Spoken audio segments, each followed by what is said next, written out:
Good evening, everyone. Would you please rise for the Pledge of Allegiance? I pledge allegiance to the flag of the United States of America and to the republic for which it stands, one nation, under God, indivisible, with liberty and justice for all. All right, good evening, everyone, and welcome to the start of our new school year. I have a couple preliminaries that I would like to address before Dr. Murphy gives us a presentation about our 100th anniversary celebrations, which will take place throughout the year. It's a very exciting time in South Huntington.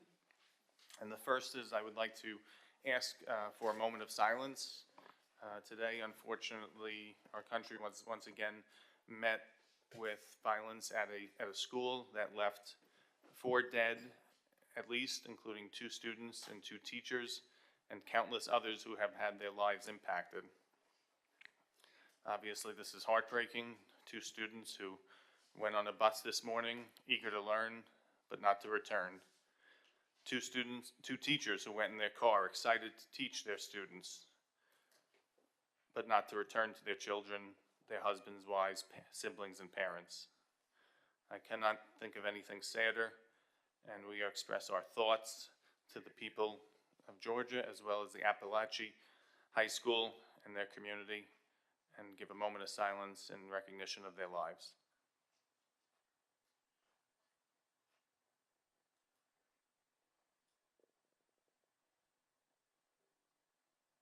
Thank you.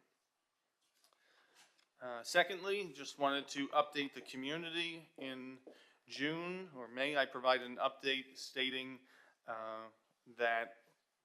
to provide an update on interest and transparency about various studies that we were doing and the potential alternative configuration of our elementary grade bands. At the time, I mentioned the options under consideration, and I stated that no configuration change would take place until at least the 2026-2027 school year, which remains the case. And I also said at the time that we would be announcing in the fall or at the beginning of the school year when we would present to the public further details of the potential plan. And after consulting with the board and the administration, we have selected October 1st to hold a presentation at Walt Whitman High School to provide further details. And that will take place at 7:30 in the Performing Arts Center. And of course, it will be live streamed as well. Dr. D'Elia and his administration and cabinet will present to the Board of Education, and there'll also be an opportunity for questions and comments at that time. Okay, now we'll go into, we have one presentation, and that presentation is going to be delivered by Dr. John Murphy, who has, for the last year and a half, headed our anniversary committee along with our alumni committee and has come up with a robust and exciting plan that covers virtually the entire school year to celebrate the fact that 100 years ago our district was formed. Dr. Murphy? Thank you so much, Mr. Ciapetta. Dr. D'Elia, it has been a great, one thing I love is being a history teacher, someone who loves history, being able to do this, to think that our district's 100 years old, where we started, where we are now, is truly something that's interesting, remarkable, to see the progression of our district through 100 years, to see the pictures, where we've come as a community and as a society, was a lot of fun. And we wanted to honor South Huntington with a couple of special events throughout this year, as well as give homage to the people before us and the generations before us that helped shape who we are today in South Huntington. Some important dates that we wanted to talk about. So obviously, homecoming is always a big event for us at the high school, and it's become a district-wide event. It got dark all of a sudden. It's the ambiance. We wanted to make sure everybody was, enjoyed it. So one of the things that we want to talk about is, and to showcase, is our homecoming weekend. We're revolving our homecoming weekend about then and now, South Huntington then and now, and our homecoming weekend is going to be on October 18th and 19th. Friday is our carnival and bonfire. little fun fact, that bonfire started in the 1950s and it's continued, and we're one of the few districts that still hold a bonfire. And we put it to our Powder Puff football game, and which is something that Dr. Leah brought in a couple years ago, our fireworks show, which allows our whole community to be involved in between the carnival and fireworks, as well as our Powder Puff game. On Saturday, we're going to have our annual parade and homecoming football game. And again, we are bringing in, talk to some board members, talk to the Alumni Association. We will have alumni throughout multiple generations to participate in the fireworks, in the parade, as well as having parts of that Friday and Saturday celebration that showcases the history of South Huntington. One of them is a living history walk where our newly renovated athletic center and complex, we will have multiple pictures of then and now. These lights are like... the multiple pictures then and now of what it looked like in the years past, as well as having some of our generations and some of our South Huntington alumni that we've honored through our Hall of Fame there to support in our 100-year anniversary. We will also be showcasing our 100-year anniversary during Sunday, December 1st, during our annual Winter Wonderland, where we're going to have activities, games, things that showcase and revolve around the history of South Huntington. And that's something we're going to do at Stimson Middle School on December 1st. And the most important date that we're going to have this year is on December 10th, 2024. That is the actual signing of where we joined. South Huntington used to be two districts. It was Melville, where the triangle was called West Hills, and then it was South Huntington, which was District 12 and District 13. On December 10th, 1924 is when they merged into District 12, where both sides of South Huntington became combined. And we're going to be celebrating that with the Board of Education. We're going to have multiple student events and activities during the board meeting, have showcase of history, poetry readings, things that showcase not only our history, but also all of our students throughout all grade levels.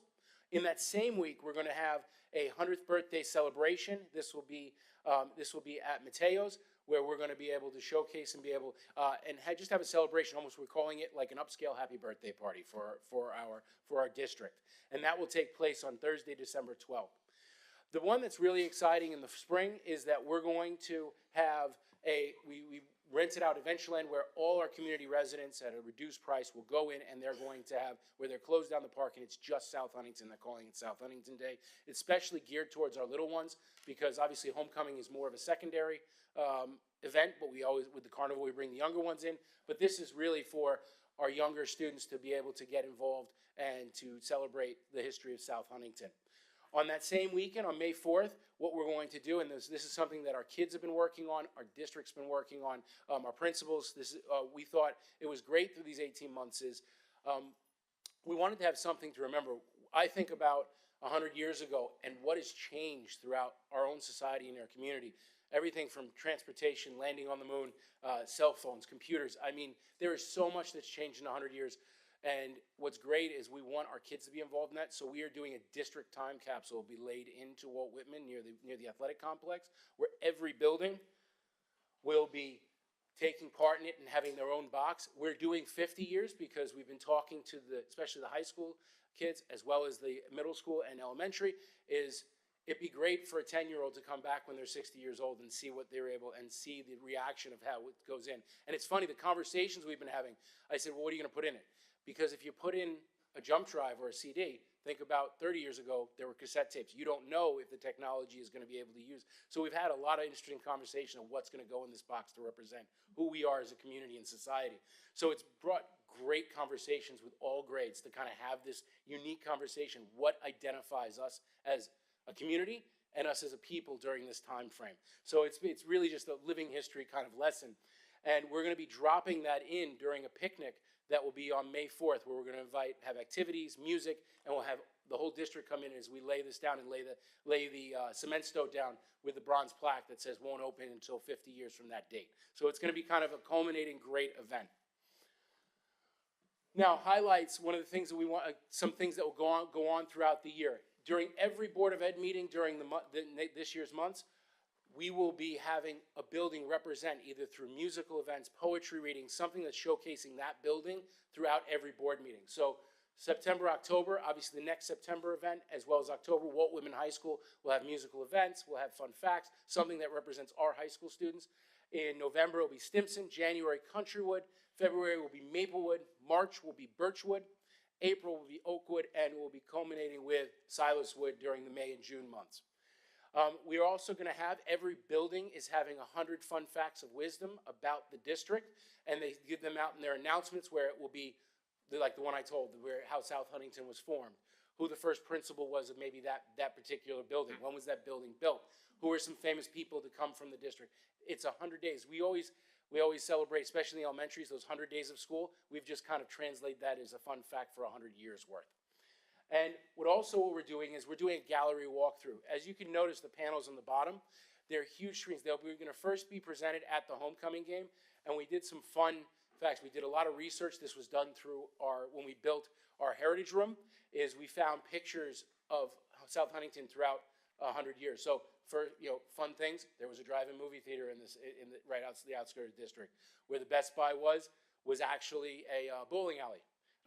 We found old pictures of what it looked like 50, 60, 100 years ago and what's there now. So it gives perspective for our current residents and students about what life was like during that time.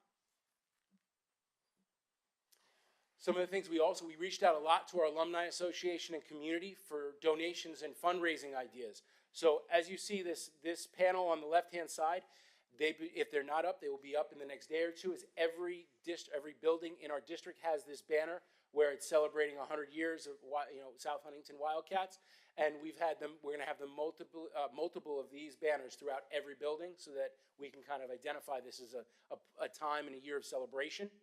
We also have made commemorative pins. They'll be given out at homecoming and other events. That is on the bottom middle, and it just basically is the South Huntington logo with the 100-year mark, and it's something that, special events, awards, we're able to give something so we can remember this year and be able to have this as, has this as an important sticking point for anybody that goes back and looks at this type of pin. Also during homecoming, we've made flags, which we'll be giving out during the parade, and it shows on the bottom right, celebrating 100 years with the same logo. And these will be given out to all parades, those that are in the parade, those that are watching the parade, and as well as multiple homecoming events such as Carnival. All three of these items were donated by the South Huntington Alumni Association, so it was not at a cost to the district. It was something that we felt that it was important to be able to give that perspective and that sense of history to our students and our community. The other part we have is we have the time capsule, the brick stone, anything that else is, we even have teddy bears that'll be like that we're giving out for certain things during the carnival. We've been doing a lot of fundraising, and I got to give my hat off to Jason Zove. He has been going and knocking on doors. He's already been able to fundraise and secure up to $15,000 worth of funds to be able to do this. So we are trying our best to be able to make sure that this is something that is not at a cost to our community or our district, but that we're able to honor this 100 years in the way it should be honored. This is, you'll be seeing this is a placard that we'll be giving out. You'll see them in communities. There's also a couple QR codes, so if there are community members that would like to donate, on the back of this, it also gives some fun facts and important dates about the 100-year celebration. But you may see this in a window at one of your local stores, but this is what will be going out across the community, and it already has. I want to take the time to thank Ms. Ciapetta, Dr. D'Elia for giving me, and I hope that you enjoy the 100-year celebrations as much as we've had fun kind of creating this and making sure it's a memorable event for the entire year. Thank you, Dr. Murphy. Great job. A lot of work went into it, and it shows, and we're really excited to kick off the 100th anniversary. And as Dr. Murphy said, we're accepting donations still, and you'll see on tonight's new business agenda, we're actually accepting 3 very generous donations. All right. Move into our business agenda. I'll take a motion to adopt the agenda. Mr. Biagazzo, seconded by Mr. Scragg. Any questions on the agenda? All in favor? Any opposed? All right. Items E through H, the minutes, financial items, bids, and bills require one resolution for adoption. Motion. Mr. Joyner, seconded by Ms. Meyer. Any questions? All in favor? Any opposed? All right. We have several communications today. We have a communication from a resident, Courtney Enderly, regarding K through 5. Ms. Enderly, are you here today? Oh, yes. Would you like to address your letter, or you don't have to? It's up to you. I wrote a little something that's not emailed previously. Is that Sure. Yeah, you can go to the microphone. And if anyone else that wants to address it, we'll have to wait to the voice of the residents section, which is coming later, so. Hello, is this loud enough? Okay. Good evening. My name is Courtney Angeli. I have a second grader at Oakwood, a fourth grader at Birchwood, and a 6-month-old who will be eventually entering the district. As requested, I have listed with me a condensed list of concerns regarding the option to switch to a K-5 model put together by a small group of parents. Number one, this change will have the biggest impact on the students who just found their footing after COVID. They have had many things taken away, changed, they missed out, and went without, and have now gotten to experience school as a safe and fun place that it can be. All right, if you can just read a little slower so the district clerk can take the minutes. And Sure. so we also want to process Sure. your questions and comments. How will the district provide support for these same kids academically and emotionally if this change happens? Number two, how will before and after school care be handled? Will it still be available at all locations? Daycare and childcare centers have wait lists that are years long, and it may be too late for some parents to get one or more kids into care if this plan turns into action. Number three, as it stands right now, my kids go to school with 50% of their graduating class. This is such a huge benefit to us as a community because we have the opportunity to know half the families that we'll be surrounded by for the better part of the next decade or so. This also sets kids up for success when they walk the halls in 6th grade because half the faces they see will be familiar. How does the board plan to bridge the gap between students and families between the buildings if that switches from 50% to 20% with a K-5 setup? Number four, two main questions on busing. One, how will it end up not costing taxpayers more money to put all these buses on the road at the same time? And two, how can you ensure the safety and well-being of the younger, more vulnerable kids on the bus with the older population? Number five, to conclude, here's a short list of things that we are concerned about financially. Making playgrounds at all locations legal and accommodating for their new age ranges, making all the buildings accommodating and appealing on the inside for their new populations, including in-class bathrooms for kindergartners and locker removal or installation at their appropriate locations, and the cost of hiring faculty and staff to fill the roles of security, custodial, secretarial positions, as well as all the additional support staff that would be needed to give students the services they require. This list of questions and concerns I bring tonight only speaks for a small, tiny part of the people that this includes. It's important to us to know why the public has been told the switch to K-5 is one of a few options, when staff at all the different buildings have been told that it is a definite change to expect. The lack of transparency has built a foundation of distrust between the concerned parents and our elected officials. It's unfair and unethical that this has been planned behind closed doors without involving the very people it will impact most. And I wrote that I implore the board to make a clear announcement to the entire community regarding the switch and any other options that are available as soon as we can, so we can all have an active voice in the decision that impacts our children's most. But you made that announcement, so Great, thank you. And I won't respond to your questions but if you can email that to us as well? Yes, I will. Okay. And I think we have answers for all your questions, but we're going to save them to October 1st. Yeah. Okay. The only one thing I wanted to address, and I think I put this in an email to you when I responded, is, and Dr. D'Elia can speak for himself, but as his message to the staff, but it was along the lines of what I said to the community, that this is a possibility strongly under consideration, not that it was a fait accompli, but if you want to add anything. Yeah, I mean, I've met with every building after Mrs. Ciapetta made the announcement that the board was going to look at these options in the fall. So I felt it was important that I go meet with the teachers. But I mean, I have teachers here that were present. There's not one time that I ever said that this was a definite plan that's happening. Okay, I need to be very clear with that. And I have witnesses that are here from different buildings. I said the board is strongly considering it. That's the terms I've used the whole time. You thought you were clear, but I think it was perceived differently. I can only say it in one language, as far as to understand it, I can't say it any more clear. Many of us have been told by staff and teachers that this is happening regardless of what anybody in the community thinks. I cannot control what they say.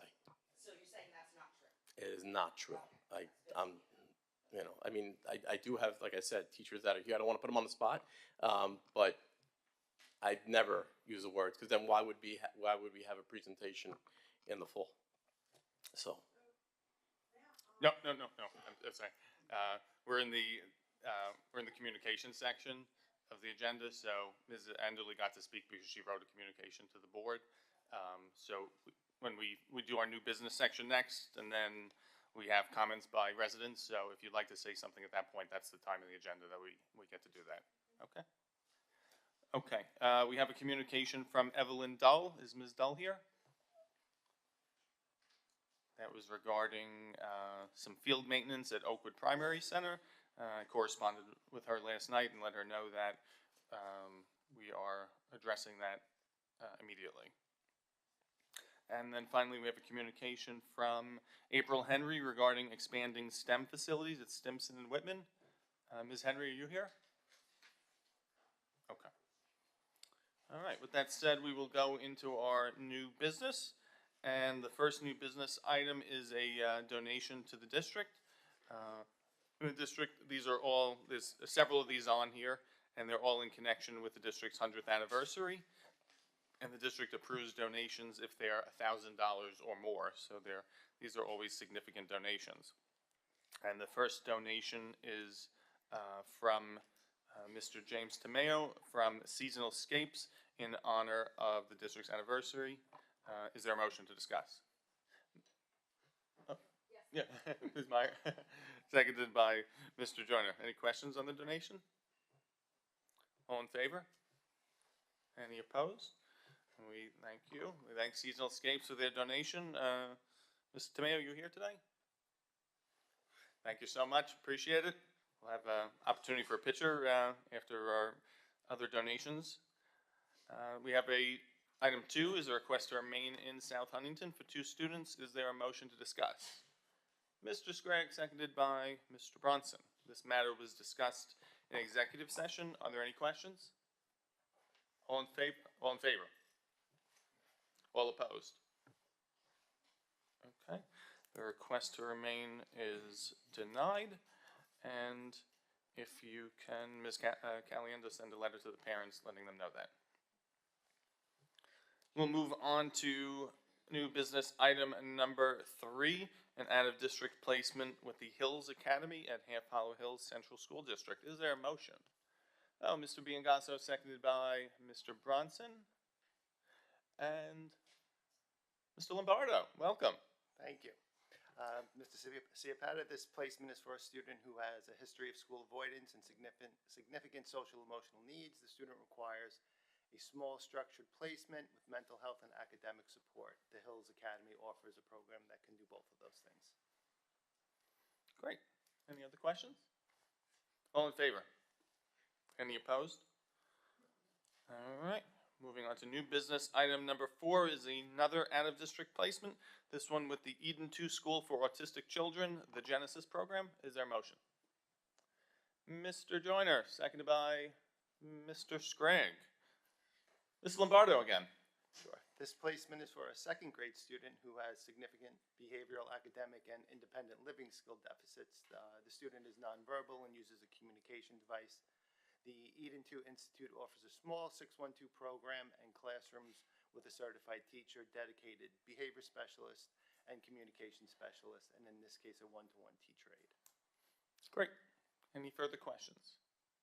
All in favor? Any opposed? All right, and we move on to our last out-of-district placement. This is with the Cleary School for the Deaf. Is there a motion? Mr. Biangasso, seconded by Mr. Scragg. Mr. Lombardo again. Okay, so this placement is for a 6th grade student with hearing impairment. The student is able to participate in the general education curriculum with specific modifications and accommodations, such as support from a full-time teacher of the deaf. The elementary program located at Cleary provides an educational setting for children needing the support of specially trained teachers in hearing loss and a small student-to-staff ratio. Okay, thank you, Mr. Lombardo. Board have any questions? This matter was also discussed in executive session. Call for a vote. All in favor? Any opposed? All right, thank you. Moving on to item number 6 is the approval of a confidentiality and data security and privacy agreement with ThingLink. Motion. Ms. LaCara, seconded by Mr. Bronson. And Dr. Hender. Thank you, Mr. Ciapetta. Tonight, for the board's approval, I present a confidentiality and data security and privacy agreement with ThingLink, an application that allows teachers to make education more engaging by allowing images and video to be turned into enhanced learning experiences. Okay, thank you. Questions? All in favor? Any opposed? And moving on to new business, item number 7 is the approval of agreement between the South Huntington School District and the Huntington YMCA. Motion. Motion, Mr. Bronson, seconded by Mr. Scragg. Ms. Kavanaugh. Thank you, Mr. Ciapetta. For the board's approval tonight, we have an agreement between the South Huntington School District and the Huntington YMCA for our swim team to utilize their facilities to practice. We are also combined with several other districts, including Elwood, Harbor Fields, and Huntington School District. Thank you, Ms. Kavanaugh. Any questions? All in favor? Any opposed? All right. New business item 8 is next. Approval for various board members to attend the Nassau Suffolk School Board Annual Resolution Dinner Meeting on September 25th. Motion. Mr. Scragg, seconded by Mr. Joyner. Any questions? All in favor? Any opposed? All right. Moving on to a new business item number 9 is another donation. This one is from Mr. Elliot Leonardo of Signature Properties. And it is well, take a motion first. Mr. Scragg, seconded by Mr. Bronson. And this is a donation for in the amount of $1,000 to be earmarked for the purchase of a wildcat statue to be placed by the high school bleachers, and we're seeking donations so that we can purchase this to add to our aesthetics there, and as a part phase 2, and this donation gets us on our way. So all in favor? Any opposed? All right, thank you, Mr. Leonardo. Would you like to come up and say anything?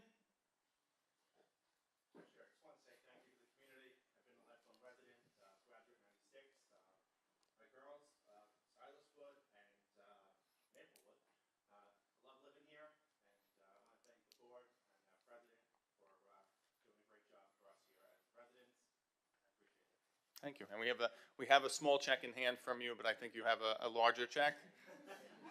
We'll take that as well, and we'll give you a picture in return for your $1,000. So come on, if you could come up, Mr. Tamio, if you'd like to also join, it's up to you. What's that? No.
All right, moving along. That's my goddaughter, so I don't have random students, but. All right, we have another donation, but I don't believe they're here tonight, so we'll send them a letter. Moving on to new business item number 10, approval of donation from Theodore and Barbara Brush. Motion. Mr. Bronson, seconded by Mr. Scragg, and I'll read this. Theodore Brush graduated from South Huntington and later returned to Walt Whitman High School as a science teacher, where he taught for 2 years. He then served 31 years in the guidance department until retiring from the district in 1994. This is a donation in the amount of $1,000 to celebrate the district's 100th anniversary. Any questions? All in favor? Any opposed? All right, since he wasn't here, we'll send a nice letter thanking him.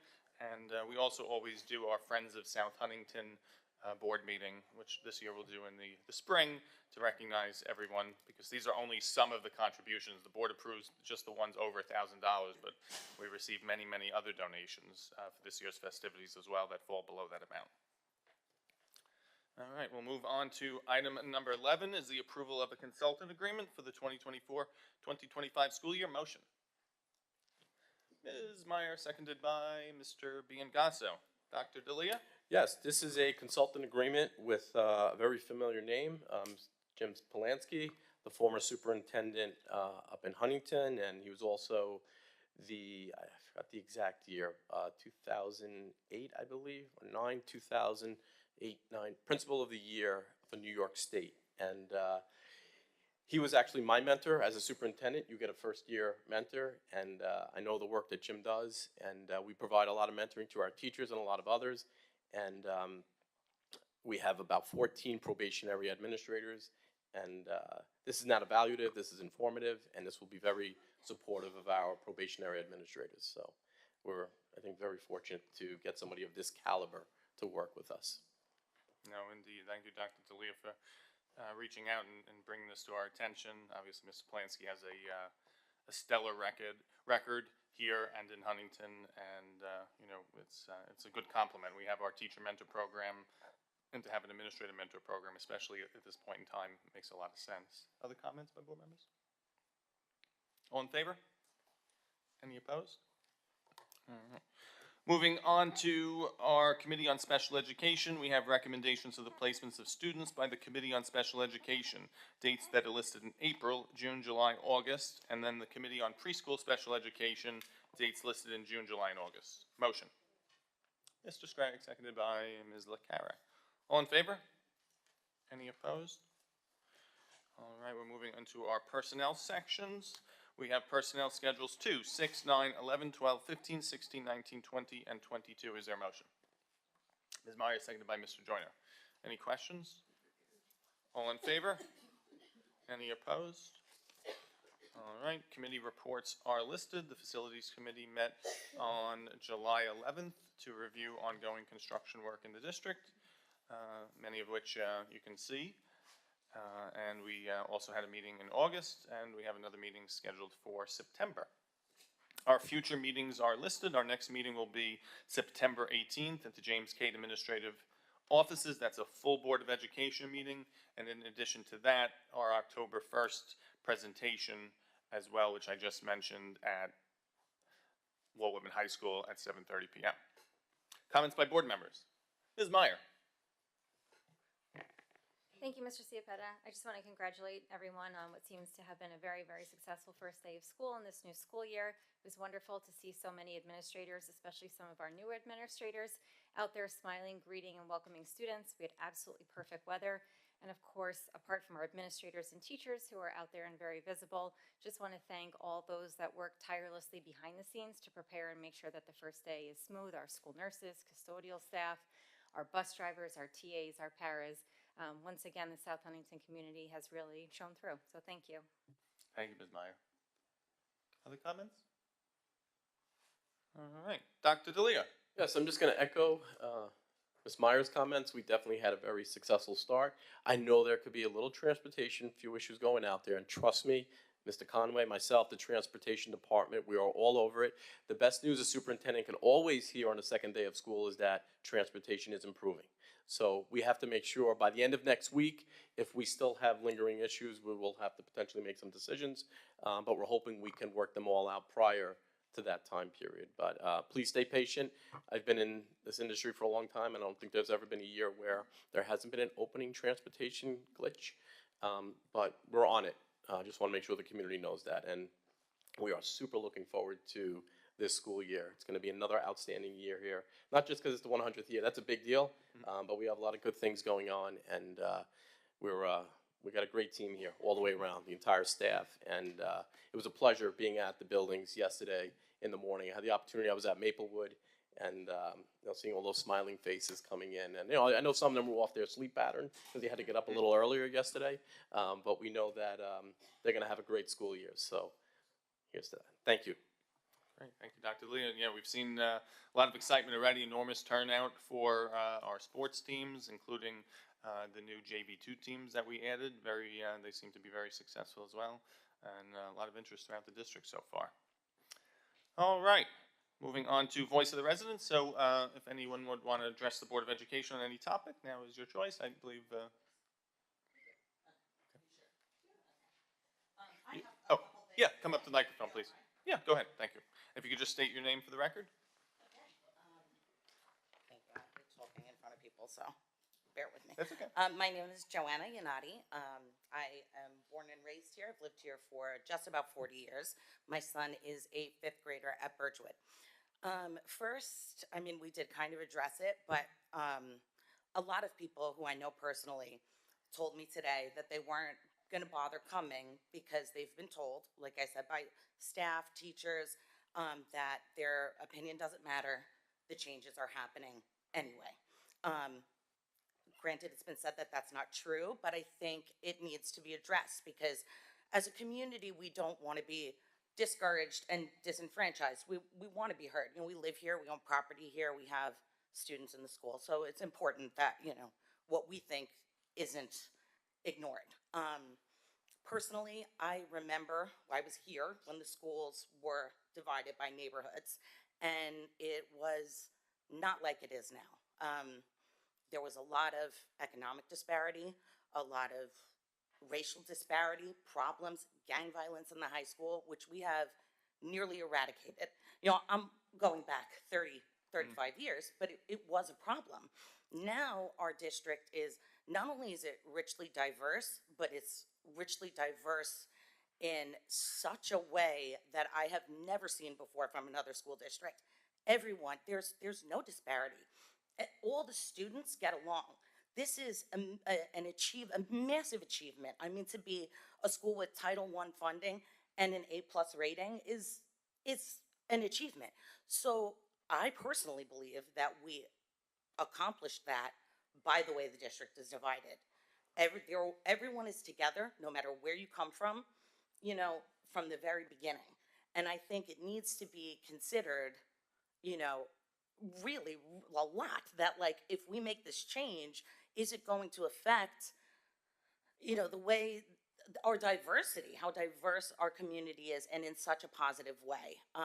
And I am very concerned about it because I was here when it wasn't great, and I'm here now when it is great, and I want to see it stay great. I think we all want to see it stay great. So, you know, I just hope that we all are going to have a voice, and all of these things are going to be deeply considered because, like, we don't want to hear it's just about money. You know, the kids are more important than that. It's not just about money. So, you know, that's pretty much it. And I would just request that somehow it gets addressed that the community's voices do matter. Don't stay home. Don't be, you know, discouraged to come and speak up because we all deserve to be heard. Right? Okay. That's it. Great, thank you very much.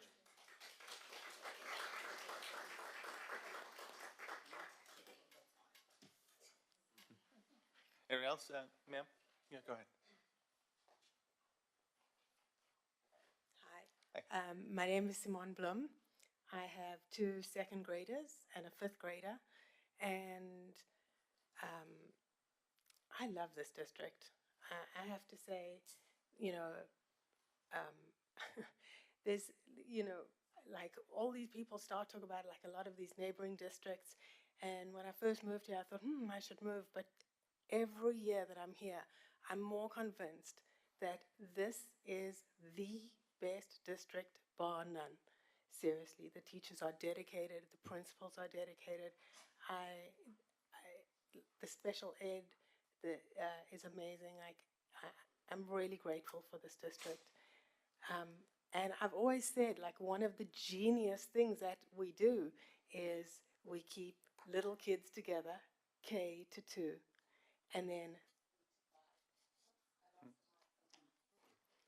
I don't know what happened. Oh, there we go. Good.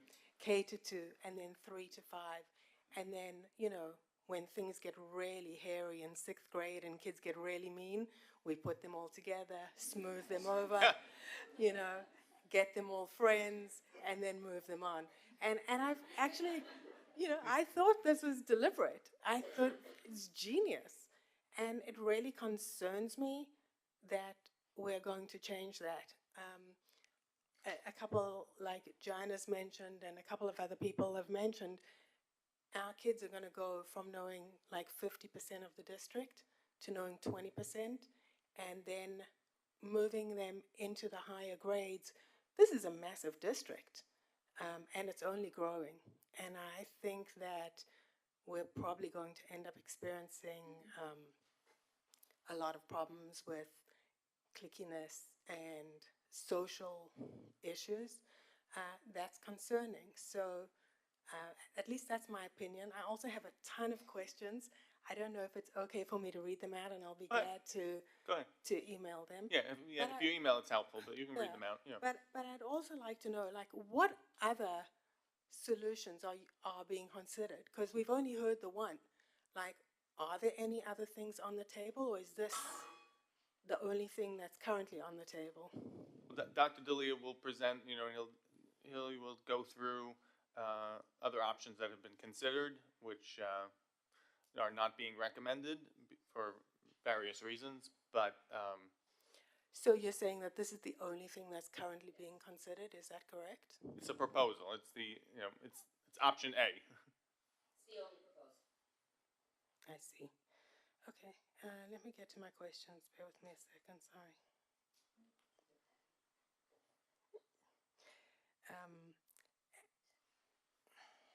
Sorry about this. Go ahead, that's okay.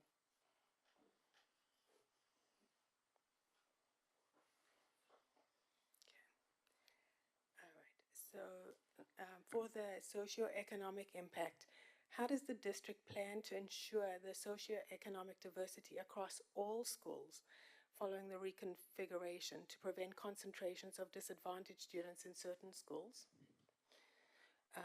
What specific measures will be taken to prevent potential gang-related issues that may arise from the increased socioeconomic disparities between the schools? So for the socio-emotional impact, has there been an assessment of the potential emotional and social impacts on students who may lose long-standing friendships due to the reconfiguration? And if so, what are the findings? What steps are being planned and what supports will be in place to aid students transitioning back to former schools or losing friends due to rezoning? How will the district address the concerns of parents about having fifth graders on buses with kindergartners? Because, for example, I know that even a third grader was pretty shocked by the fifth grader conversation with the move to Birchwood. So that is a big concern for me, and I'm sure many parents. Is there a plan to mitigate potential age-related issues during bus rides? How does the district plan to address the significant number of transitions some children will face due to this reconfiguration?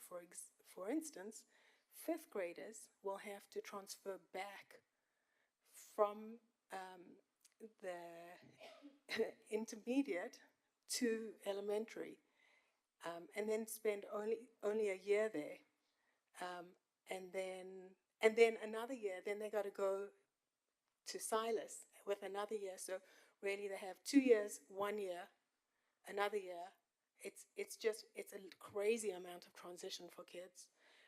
What about fourth graders who started their first year at Birchwood, for example, and then they have to go back again? It's the same problem. They go back for a year, and then another year. It's just a lot of transition. And it's a very short period, and I think for a lot of children, I think you're going to experience a lot of challenging emotional fallout and a lot of potential academic instability. And what supports we put in place to help children navigate and prevent this? Also, what are the projected costs of increasing the number of buses if the K-5 students all start at the same time? And how does the district plan to fund this increase? And what is the plan for securing additional vehicles and drivers?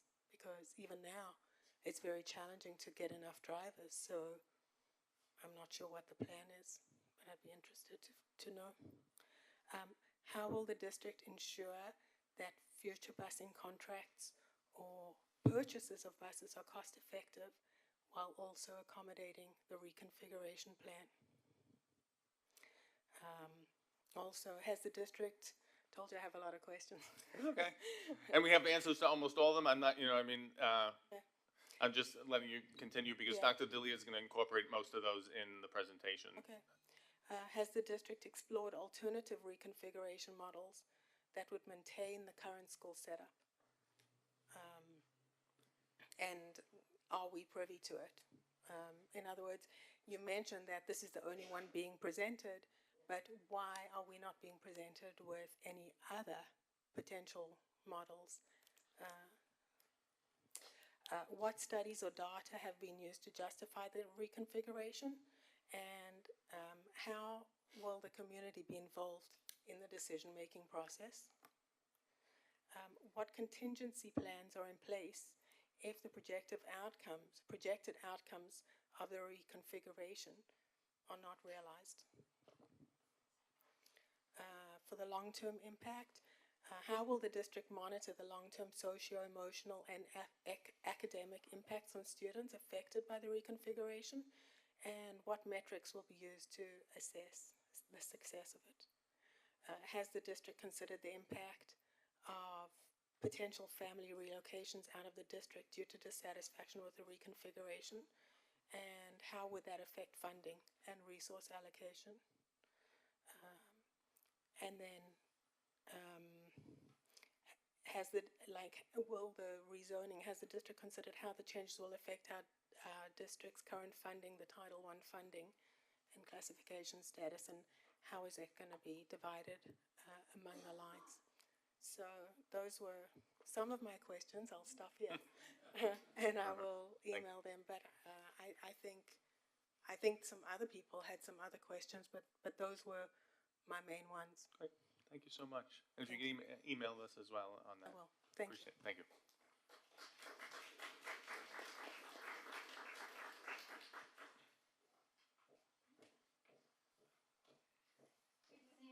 Lauren, good evening. My name is Joan Boehm. I have a daughter and son who are currently attending Oakwood and Birchwood. My husband and I moved here 2 years ago. We could have lived anywhere on Long Island and did a ton of research into where we wanted to be. And ultimately, we specifically chose this school district when thinking about where we wanted to live. We did a bunch of research into how this team really, you guys, have really improved our rankings, have brought new programming, and have consistently made decisions that I think have led to our excellent district. Since we've been here, we have been so impressed with the communication from Dr. Leah. We hear your voice on our phone every week. We get your emails. So yes, at one point we were like, I think he has a cold. Is Dr. Leah okay? And it follows right through. Our teachers are incredible. They are very communicative. Communication has never been a challenge in this district, as it is in others and was in our previous district. And I will say on this issue, it feels like the standard that you've set has not been met. For a point of just information, I haven't seen any of the other options. I've looked. I understand that you've arrived at this as the final proposal. I don't even really know what the proposal is. I'd love to have an opportunity to review it before the presentation on October 1st. So I would just ask when, I have many questions, but I would ask when you intend to share that in advance of the meeting. It's really, the whole purpose of the meeting is to share it at that point, you know what I mean? So it wouldn't really we don't really share in advance, you know what I mean? Okay. Generally, that's not how business is done in the world, as I'm sure you know, but we will happily be there and collect the information Remember, that you provide. that meeting is just It's just a listening session and a presentation with questions and answers. No decision's gonna be made that night. So we, as a community, would be far better able to participate in a listening session if we understood what we were coming there to talk about and listen to. So here are the other questions that I have. So number one, really, well, as a preface, this decision I understand is really one about cost savings. I also understand that this board and district have taken cost savings, educational excellence, and equity into consideration at many decision points and have very effectively moved all of those forward. So my first question is that the current system was put in place in 1992 as a result of the state denying $5 million to the district, a report being commissioned called the Bishop Report that recommended this organizational structure as a cost-saving tool. Since then, districts around Long Island have transitioned to this exact organization for the purpose of cost savings. Schools are economies of scale. If you have a school with young children, you can provide all of the services and programming and extracurriculars for those young children at one location. Once you're dividing that among several schools, the volume of those services has to diminish. There's no way to stay at that level once it's divided among so many different areas. So my first question is, why are we stepping back from this cost-saving measure that's been in place since '92 now? And just so I know I'm not answering questions, but I did want to address that, because just so that there's not like inaccurate information out there. I'm not sure that was the reason that they made the change in the district back then. I think it was for a different reason. But Dr. Lee will present that the change saves money. It's not going to cost money, but we don't, and you made a point, we don't make any decision purely based on economics. And you will see that part of the rationale for the plan has the best interest of the students' academics at heart. So I'm sure that is at heart. I have no doubt. I think that in terms of ways of effectively reaching that goal, there could be different thoughts about how that could happen. In terms of equity, so many of us have read about the Princeton plan. I don't know that that was the driver for our schools being set up as they are, but the way that our schools are set up now means that there aren't rich schools and poor schools. There aren't schools that are made up of one ethnic group and schools made up of another ethnic group. And I think we all love that. That is a keystone part of this district. I think we all agree with that. Yeah, and we see, I mean, I've heard your chief equity, Dr. Steele maybe, talk about equity in this district and prioritizing that. And it is, I'm sure that you are going to talk about it. It's hard to imagine how we could achieve that in this other system. I would love to hear it because I think that that is an important part of it, and I look forward to that presentation. And then I guess my final two questions are, and I think we're up to like question 3 maybe, Whatever. question 4, Okay. hard to say. Would the final decision be made by a referendum, a vote by the community, or would it be made by a board vote so that we can understand how the decision will happen and what our role will be in that decision? And then next is really, I mean, we read a great deal about Vision 2020 and what happened with the vote on that. Many of the programs that were embedded in that, many of the ideas, I think were good ones. Some of them were not, and the community didn't agree with them. And I'm wondering, the concern is that this would be a board vote and not a referendum to achieve similar goals without having to present it to the public for a vote. And I think that would be very unpopular, and I hope that that is not the purpose and goal of presenting it in this manner. Well, let me just address that. It's not the purpose and the goal, but it's not, with the bond, that's something that's legally required to be voted on by the public. This is not something that would be legally required, or it would be a board decision. The role of the public is is the same as any item on the agenda or any communication that we receive, whether it's, we find that Oakwood, it needs to be cleaned up, somebody writes us and we clean it up, that was on the agenda. Or somebody Yeah. wrote to us about STEM facilities, we'd like you to look at STEM facilities, enhancing them at the high school. We've already done that, but the Stimson, so we look at that. And that's the role, the feedback to, like, why did you think of this? What about this? Is this gonna cost more? To give us those questions and that feedback. I hate this idea. I love this idea. That's all part of the process. Ultimately, this is a board vote. It's not like the budget, which has to be voted on by the public, or other things like, do you want to increase mileage or decrease mileage of transportation, bond referendum. Those are the things that are legally, sale of a property, right? Like we did that last year, or a couple of years ago. Even to create the student board representative, that's a vote of the public. So if something's required to be voted by the public, we put it up and we Yeah. comply with the law. So you can imagine then how it would feel to a community that voted against Vision 2020, that many of those programs you are now going to decide without a community vote. So that is, I'm putting it up, that's real. That is a Right. concern Okay. of the community. Okay. And finally, my question really is, how do you intend to weigh or use resident feedback regarding this final proposition?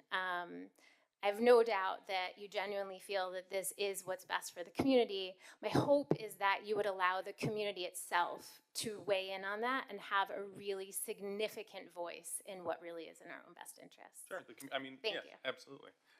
We have we have all emails, the board, so that people can email us to spread. They can come to the board meeting like you did. The community is also, it's a large community, right? It includes those that don't have kids in the district or had kids in the district, those that may never have kids in the district, those who have kids in the 12th grade, don't have elementary kids. So that's all part, So you're 100% right. The reality of this is that it could affect property values in the district. It could affect home appraisal. It could affect how minorities in our community, like the Hispanic population, what their voice is in the community if those groups are not represented across the district as a whole and instead are relegated to very specific schools or groups. And I don't want to address every point everybody's made, but there's certain ones I do address because they're very important, and that one's come up a lot of times. That will absolutely not be the case. Our district is very diverse. When we went to this Princeton plan many years ago, the driving force actually was we had a very high concentration of minorities in a very limited area, and it was going to create an imbalance at that point. But that hasn't changed. Well, in fact, Yes, in, it has, actually. Yes, it in has. 92, it was about a 20% Hispanic population, and now it's over 50. Yes. So it's significantly different. Absolutely. Yes, but it is still concentrated by geography. It is still, there are areas in the district that have very different demographic makeups. But it is so diverse that in this plan they would be spread among all 5 buildings. Which is the truth. All we can do is take your word for Yes. it right now. We look forward I would not to lie hearing to you. more about You it. said we've made very good decisions in the past, and I agree with you. So we will not make a bad decision on this. I assure you that. I hope so. I look forward to Thank you. hearing more about the plan. Yes. Wait. Let me. You've had an opportunity. Let me just see if anyone else would like to address the board. Yes. Go ahead.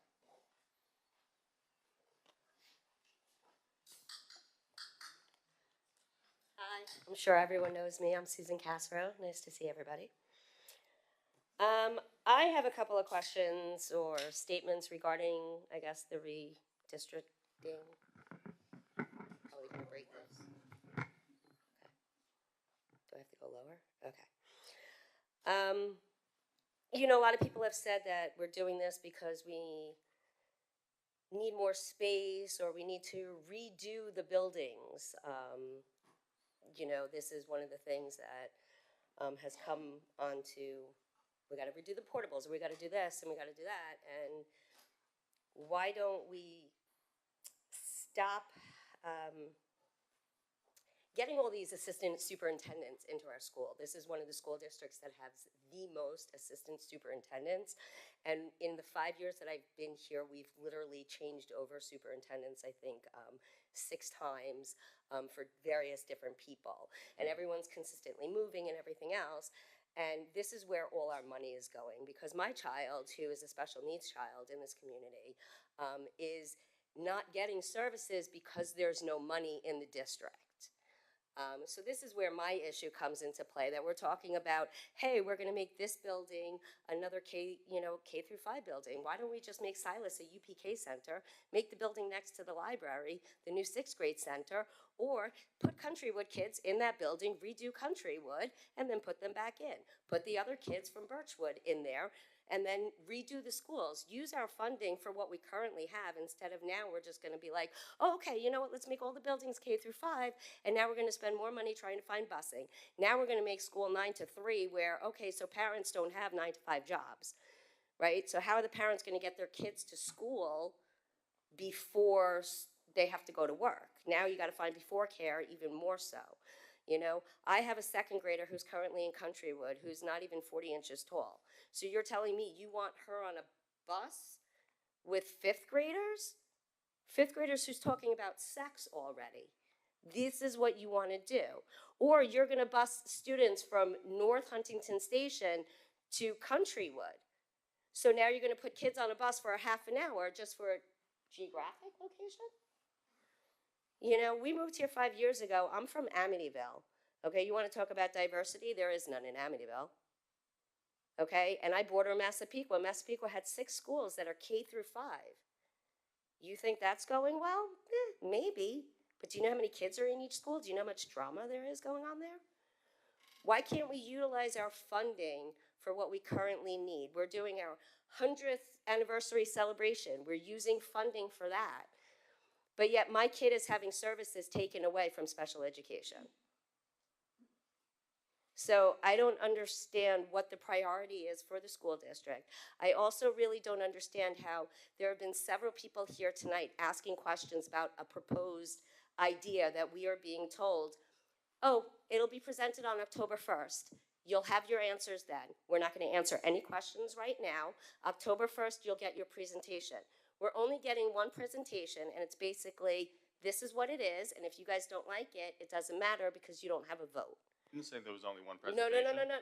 You did. No. You said there's option A, and there's no other option because you guys decided that no other option was good. That is exactly your words. You can look in your minutes. That's a proposal, not a presentation. You said Dr. D'Elia would present the proposal. Yes. There is only one proposal. Correct. There is not a backup proposal. So what you're saying to all of us here is, this is what it's going to be, and there is no alternative, and you don't have a vote. That is clearly what you said tonight, and that is disheartening to every parent and every teacher in this district to tell us literally tonight that we don't have a vote in whether or not the schools gets redistricted or not. And that's very sad. That's all I have. Okay, thank you. Yes, go ahead. Let me just see if there's anybody else first. Yes, go ahead, ma'am. Hi, I'm very nervous. Kristen Janess. My kids are currently in 3rd grade and 5th grade at Birchwood, and I have a pre-K daughter as well. I think for me, I want to make it clear that the timing of this feels horrendous. As a community who has been impacted so significantly, most recently by the COVID-19 pandemic, and these children are literally just finding their footing, that the timing seems suspicious and suspect at best. I want to know if there's any way for us to delay the inevitable so we can talk about it more, to think more about these children who, I mean, it's been mentioned, the 2nd and the 3rd graders right now.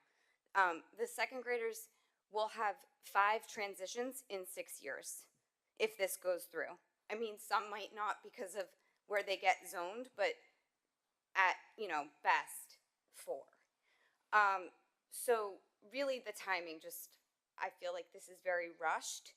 In your announcement in June, you mentioned that there was an issue with the portables that has been a topic for 10 years. Why now? What's the urgency? And again, it just feels like this is coming very fast. Sorry. That's good. I also want to make sure that you know that there is an expectation from the community that there will be answers to how the district will support, if this goes into effect, all 5 buildings so that all students have equal opportunity. I'm talking about things like, what is the new PTA for the new building? How does that even function?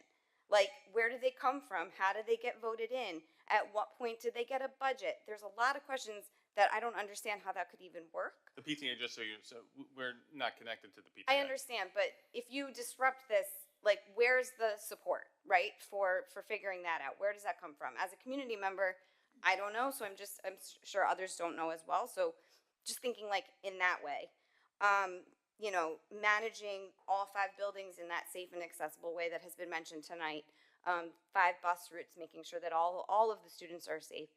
It just feels like there's a lot that needs to be addressed and not a lot of time to do it. So just want to, and I'll put a lot of this in writing as well, but I just kind of wanted to state There's a lot to that. address, and that's why the presentation, you know, we announced it back in the summer, and that's why we're saving the details to October 1st, because we want to make sure that everything that we present to the public is accurate, and we want to make sure we've addressed the questions that we've heard, including tonight. Can you speak to the timing of the vote?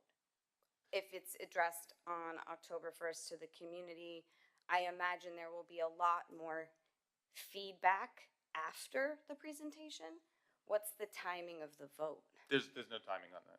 There's no set time to No. have the vote? It will just be based on feedback? Yeah, Is that what we'll you're see the saying? feedback, we'll see what the comments are, at whether or not, you know, there's things that we need to address from those comments, whether there's going to be follow-up presentations, so we don't have a date for that. Okay.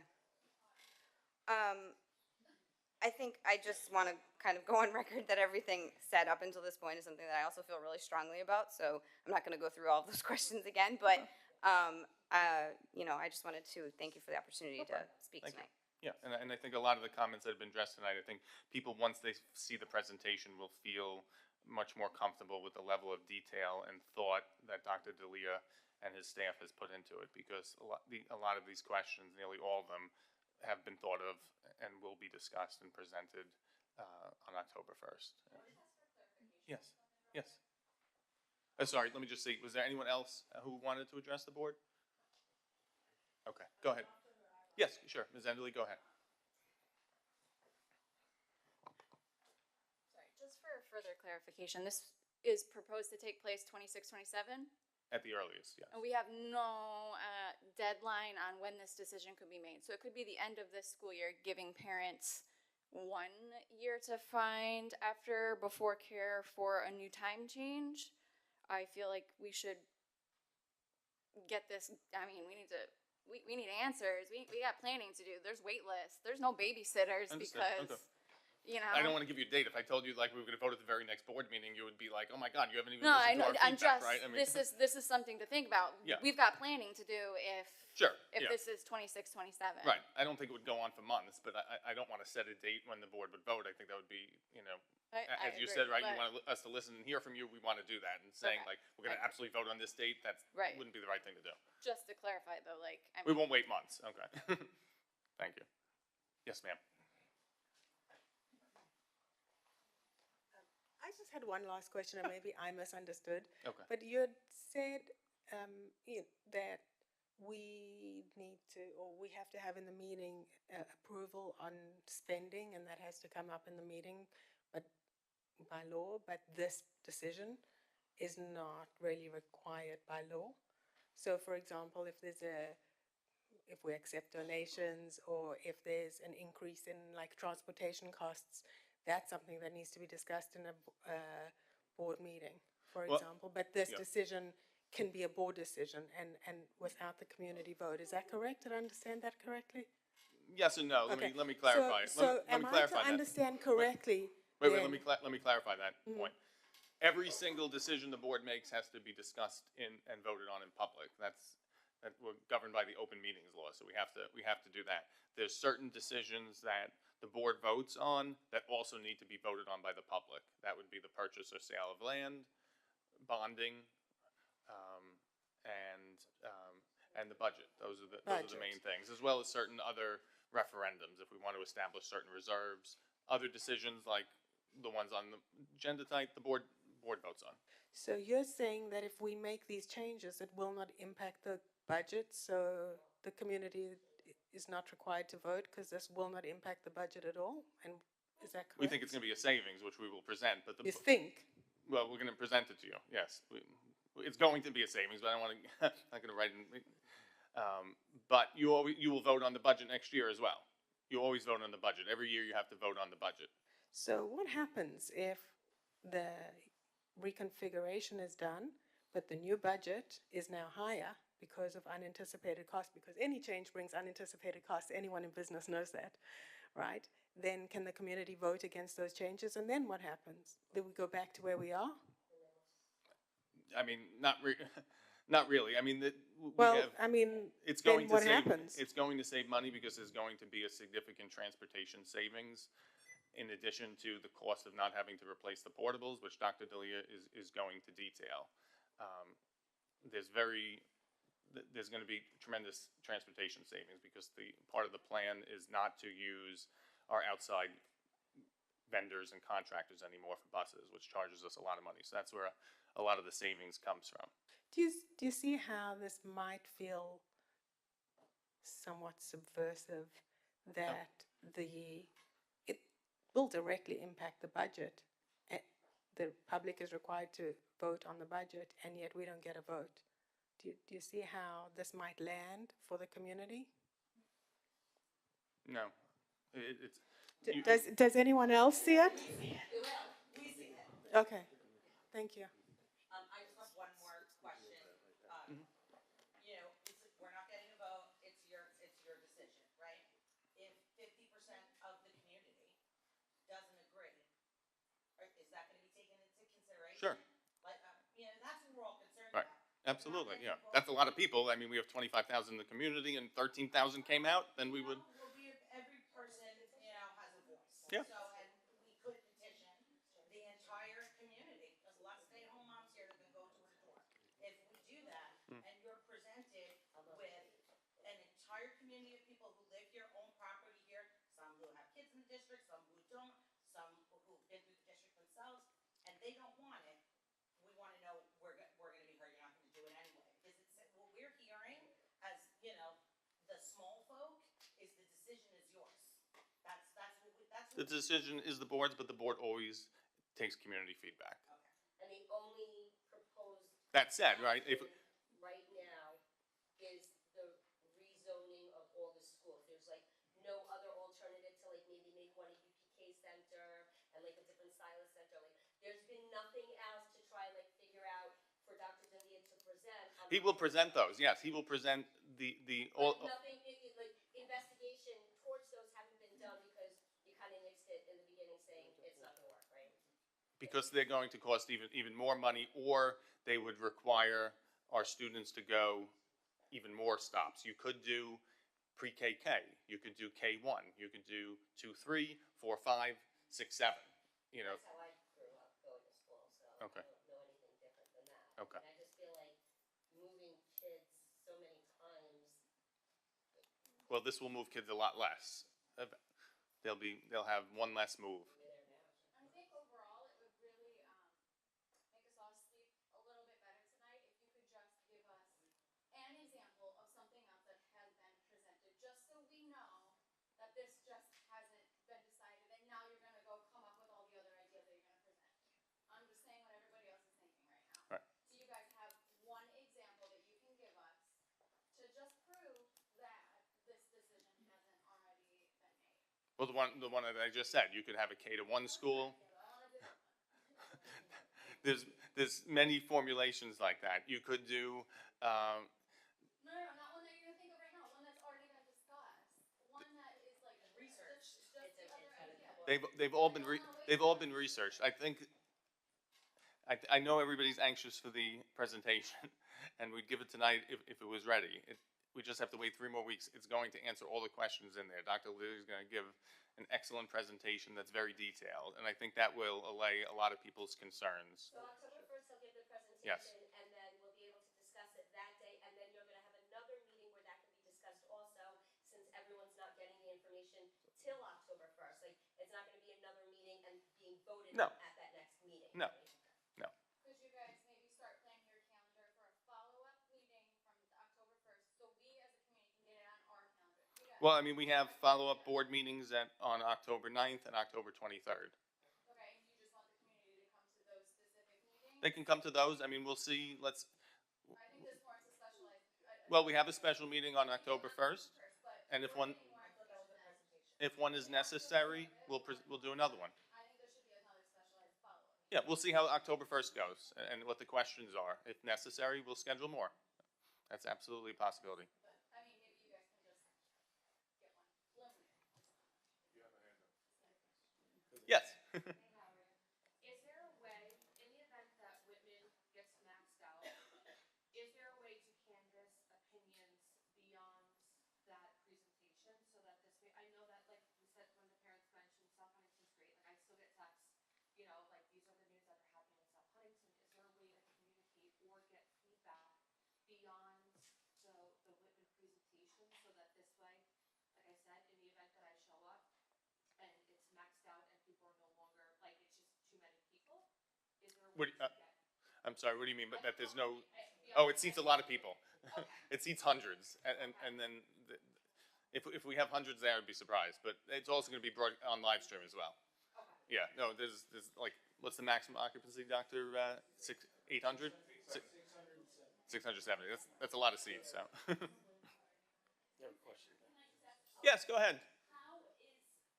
Can you come to the microphone? I know, I'm sorry. But I just want to know how we're supposed to know about this October 1st. I only found out Parent Square is going out tomorrow morning. because of like, Because this is the first announcement, Dr. DeLee is going to send a parent square out. okay, so like everybody in the community should be aware of this October 1st meeting. Yep. It's not going to be just like Facebook mom groups and like neighbors. No, we announced it publicly here. This is live streamed. We do a board recap where it gets communicated. Dr. D'Elia will communicate it in many ways, you know. Mr. Morris. Yes, I'm sorry. I just wanted clarification. So I'm the SHDA president. You said are the times going to change next year? Is there going to be a change in the starting times of the schools next year? I know the one parent asked that question. 26, 27. Dr. DeLee will discuss that as part of the plan. That is a possibility in the plan. That's next year, though. That's very Wait, so different than nothing he's changes asking about until next year, 27. not about that. Not about that. He's asking about next year. I'm sorry? Change the time, gonna start next year, or it's gonna start in 2020? There's nothing that's definite, as we said, because yes, ma'am. Sorry, just to be clear, you've said several times on record that nothing is changing. No. For 2 years.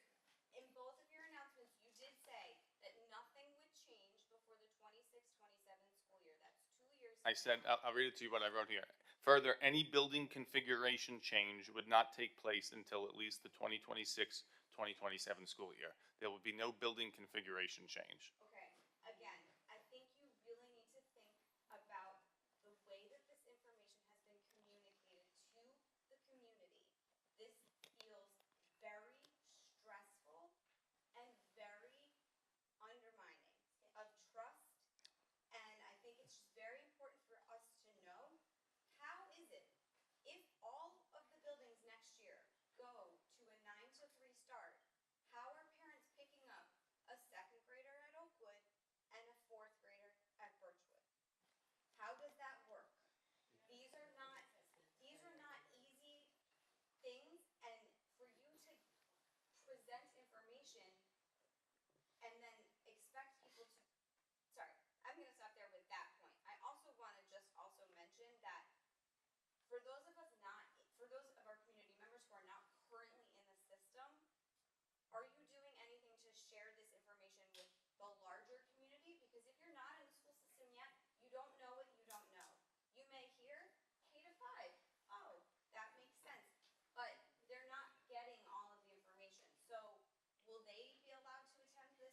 Absolutely. Anybody can attend. It's open to the entire community, as all of our board meetings are. Yep, absolutely. Okay. Yes, yes. Your name? I don't think you spoke before. Okay. There's nothing that is or not happening. As we've said, the, I understand the reconfiguration of the buildings, but that time change, that is a major, major concern for a lot of people because that's imminent. And I think that that needs to be very clearly, discussed and talked about as soon as possible, and it Yes. needs to be said if it is happening. If it's, I know that we're saying these things aren't happening or nothing has been made, but it feels like decisions have been made and we're not being told that it's happening. We don't want to wait around knowing that this I is going understand. to happen Right. in any changes, but the time change in Mhm. itself, Appreciate that. is a change.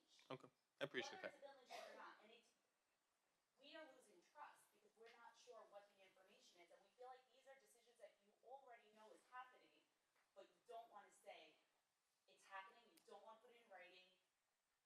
I feel like you're being very mindful with your words, which I understand too, but we just want transparency and honesty and know what's really happening. What are we really working on? We're going to provide it. We are providing it. October 1st. Yes. October 1st is like a year away for us in our minds. We're not going home sleeping easy. Okay. Please know that. The community does not feel. In 40 years, this is the first time I've ever felt the need to come here because I feel like I've lost trust.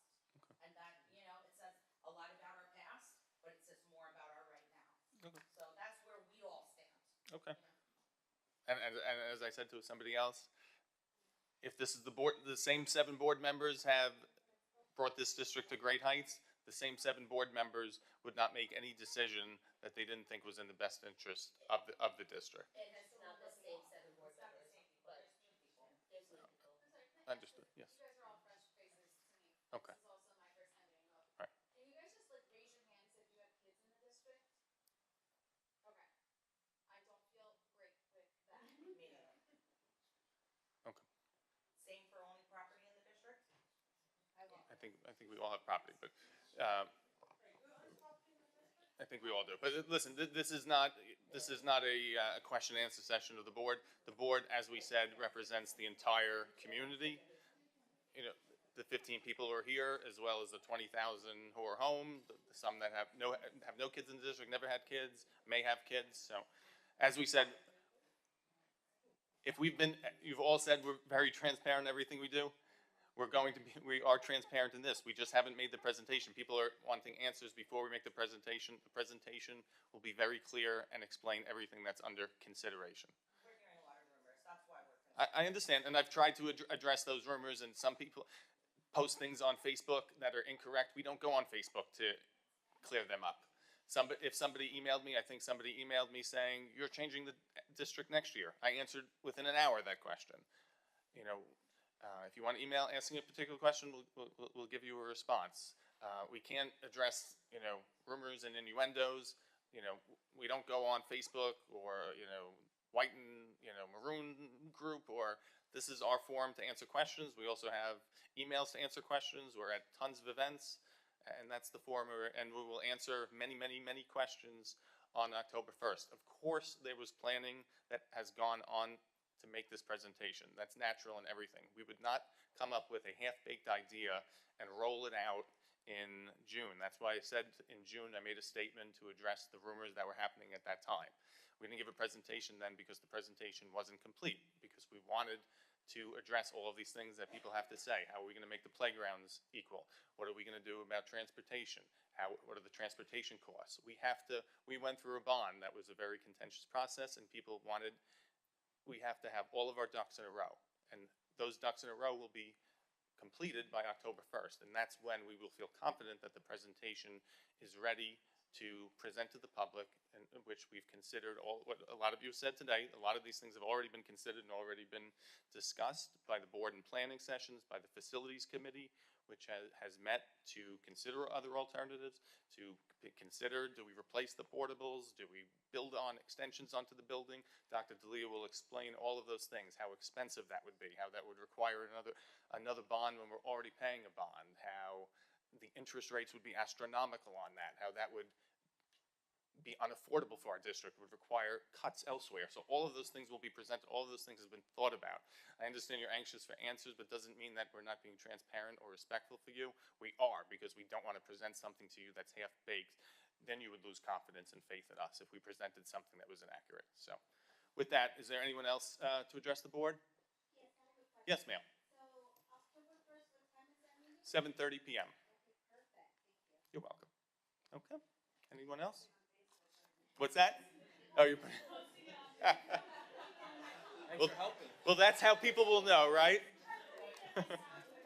But don't believe everything on Facebook. Or at this meeting. You, No, because he said that he didn't say something that he said. That's what we were. ma'am, please. And would anyone else like to address the Board of Education? Okay, I'll take a vote to adjourn. Motion? Mr. Scraggs, second. Mr. Biancasso, all in favor? Any opposed? Thank you all.